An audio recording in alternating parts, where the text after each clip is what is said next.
কালো জিরে জোয়ানের পরোটা।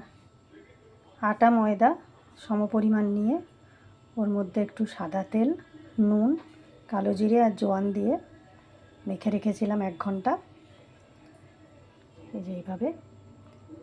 তারপরে লেচি কেটে ময়দা দিয়ে এইভাবে একটু বেলে নিয়েছি। এইভাবে এবার কড়াইতে দিয়েছি।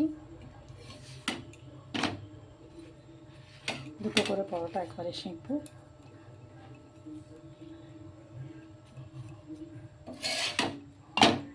একটুখানি চিনিও দিয়েছিলাম। 2 পিঠ ভালো করে এমনি করে সেঁকে নিয়ে এবার সাদা তেল দিয়ে পরোটাগুলোকে ভালো করে সেঁকে নেব।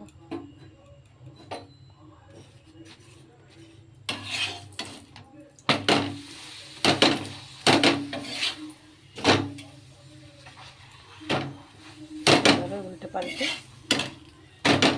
খুব ভালো করে 2 পিঠ সেঁকে নেব। পরোটা দিয়ে আলু ভাজা, আলুর তরকারি, যে কোনো ডাল বা ঘুগনি। আজকে আমাদের স্পেশাল ডিনার এই কালো জিরে পরোটা আর ঘুগনি। Thank you for watching.